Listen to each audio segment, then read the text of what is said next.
بسم اللہ الرحمن الرحیم۔ السلام علیکم دوستو۔ مرنے کے بعد اگر پتہ چلے کہ اللہ کا وجود نہیں ہے۔ ہریش کمار فزکس میں پی ایچ ڈی کے بعد بھارت کی ایک اہم یونیورسٹی میں لیکچرار پوسٹ ہوا۔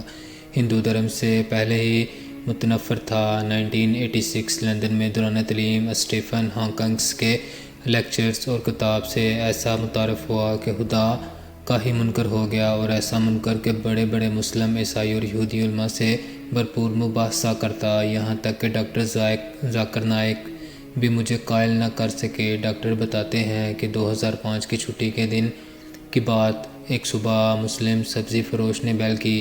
ہم گزشتہ 20 سال سے سبزی اسی سے خرید رہے تھے۔ اس دن میں نے اسے چائے کی آفر کی تو اس نے قبول کر لی۔ حسب معمول خدا یا اللہ کے وجود پر اس نے بحث شروع کر دی۔ 30 منٹ کی گفتگو سے معلوم ہوا کہ وہ سیدھا سادہ مسلمان ہے جو 5 وقت کی نماز پڑھتا ہے۔ ہاں، وہ سودے میں بہت ہی صاف گو اور ایماندار تھا، مناسب دام میں بیچتا تھا۔ آخر چلتے ہوئے اس نے ایک ایسی بات کی جس نے میری زندگی ہی بدل دی۔ وہ کیا تھی؟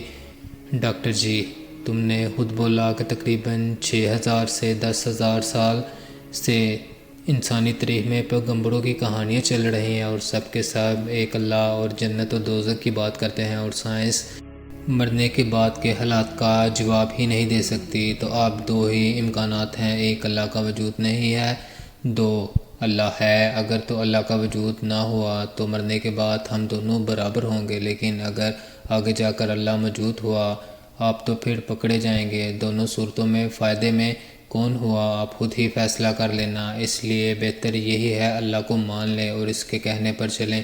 اس کا قرآن تو انسان کو سیدھی راہ پر چلنے کا کہتا ہے۔ میں نے ساری زندگی پروبیبلٹی کے لیکچرز دیے، لیکن اس کے جانے کے بعد سوچا کہ اس پروبیبلٹی کی طرف تو کبھی میرا دھیان ہی نہیں گیا کہ دونوں صورتوں میں اللہ کو ماننے والا ہی فائدے میں ہے۔ قصہ مختصر۔ اس سوچ کے بعد خیال آیا کون سا آسمانی مذہب بہتر ہے۔ مذاہب کا علم تو مجھے پہلے ہی کافی تھا۔ ڈاکٹر ذاکر نائک کے ایک لیکچر میں 1400 سال سے پورا قرآن مجید کا حرف بحرف ایک ہونے کا سنا تو انگلینڈ میں کرسچین مشنری ادارے سے اس کی حقیقت دریافت کی تو سب نے اس بات کی تصدیق کی۔ الحمدللہ آج مجھے اور میرے سارے گھر والوں کو مسلمان ہوئے 15 سال ہو گئے ہیں۔